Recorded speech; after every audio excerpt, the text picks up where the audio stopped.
میں نے کبھی تیرے نام پہ صدقہ نہیں کی، یہ کہاں سے آ گیا؟ مالک کہے گا میرے بندے تو نے فلاں دن آدھی کھجور خالص میری رضا کے لیے فلاں فقیر کو نہیں دی تھی۔ وہ کہے گا ہاں اللہ وہ آدھی کھجور تو یاد ہے۔ مالک فرمائے گا میرے بندے وہ تیرے لیے آدھی کھجور تھی، میں اس کھجور کی پرورش کرتا رہا، وہ میری رضا کے لیے، میں نے اس کو ضائع نہیں ہونے دیا، میں نے اس کو روک کے نہیں رکھا، بلکہ اس کی پرورش ہوتی رہی، اور آج یہ کھجوروں کا سارا ڈھیر اسی آدھی کھجور کا بدلہ ہے۔ یہ صدقہ اور خیرات، یہ لوگوں کے ساتھ اچھا سلوک، یہ لوگوں کے ساتھ نرمی اور آسانی کے معاملے، یہ اللہ کے ہاں بڑھتے ہیں، اور یہی وہ لوگ ہیں جن کا مال دو چند ہوتا ہے جو اللہ کی رضا کے لیے کام کرتے ہیں۔ سود کے حوالے سے قرآن حکیم کی یہ آیات آپ نے سنی، آئیے امام الانبیاء امام اعظم محمد الرسول اللہ صلی اللہ علیہ وسلم کی احادیث بھی سنیں۔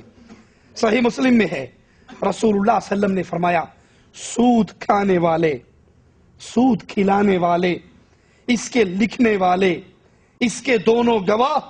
ان پر لعنت ہے، اور فرمایا یہ سب کے سب گناہ میں برابر ہیں۔ سود کھانے والا، سود لینے والا، سود دینے والا، سود کا لکھنے والا، سود کا گواہ بننے والا، ان سب پر اللہ کی لعنت ہے، اور گناہ کے اندر یہ سب برابر ہیں۔ وہ بینک جو سود پہ چلتے ہیں،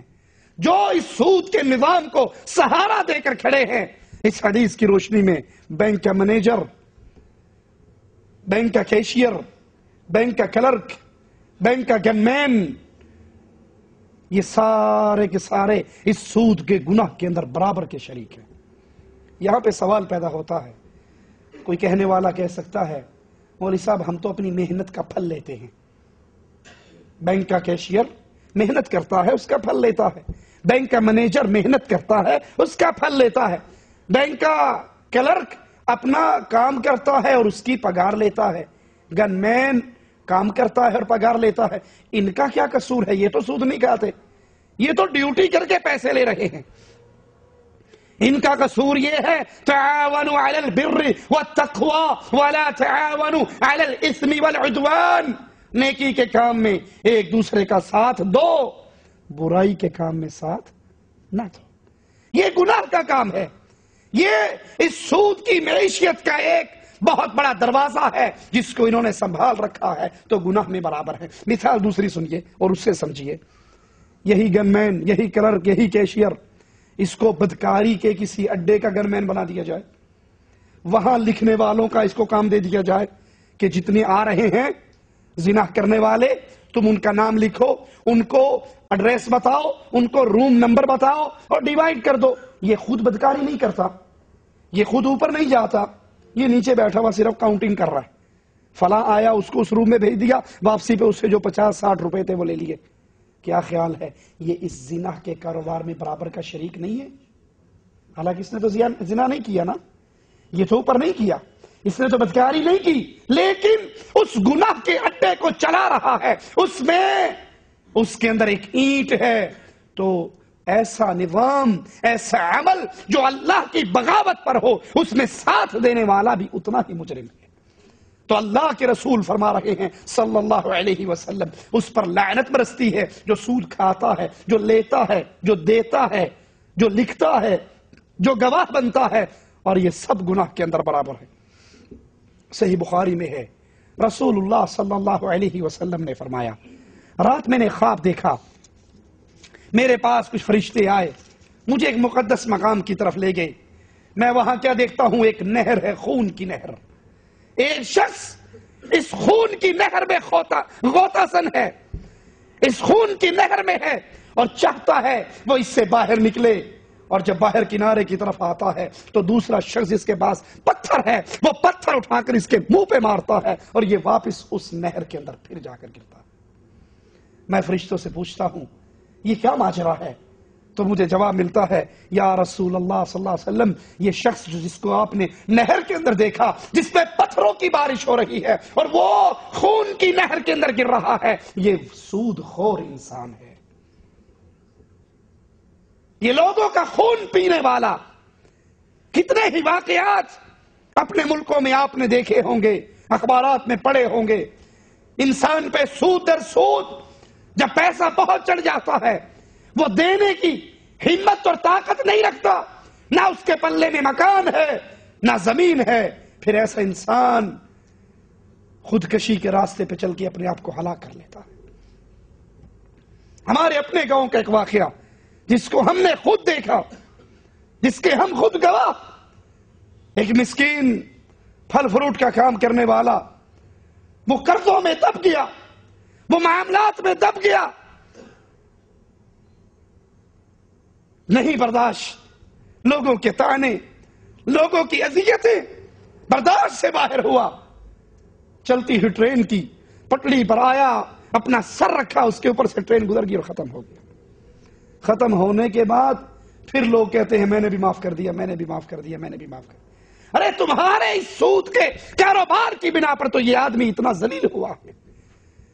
انسانوں کی عزتوں سے، انسانوں کی جانوں سے کھلواڑ ہے۔ یہ معیشت جس کی بنیاد سود ہے، یہ سود کا کاروبار، یاد کر لیجئے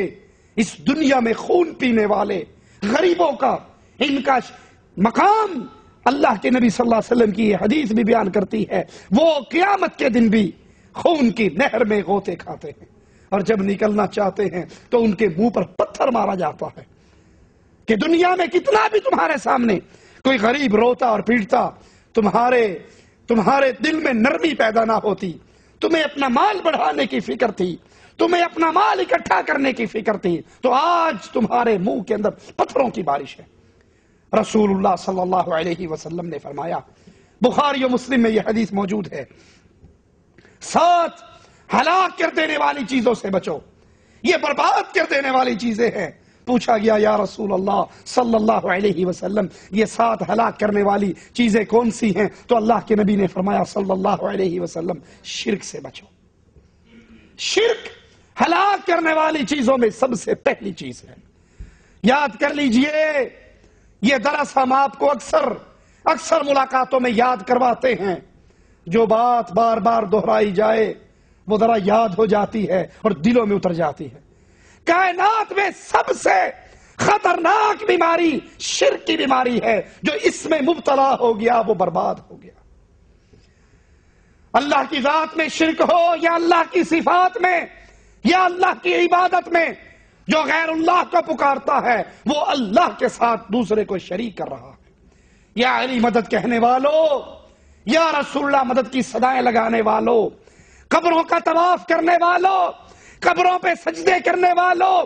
پیروں کے پاؤں پکڑنے کے لیے ان کے سامنے رکوع کی کیفیت بنانے والوں، ان کی قبروں پر بکروں کی نیاز دے کر، جانوروں کی نیاز دے کر، خون بہا کر اللہ کی عبادت میں ان مردوں کو شامل نہ کرو۔ اور اگر اس شرک کی بیماری سے تم باز نہیں آتے تو یاد کر لو، یہ شرک ایسی مہلک چیز ہے، تمہاری نیکی اس زمین و آسمان کے درمیان بھری ہوئی ہو، اللہ کی قسم ایک رائی کے دانے کے برابر شرک ہوا، ساری نیکی برباد ہو جائے گی،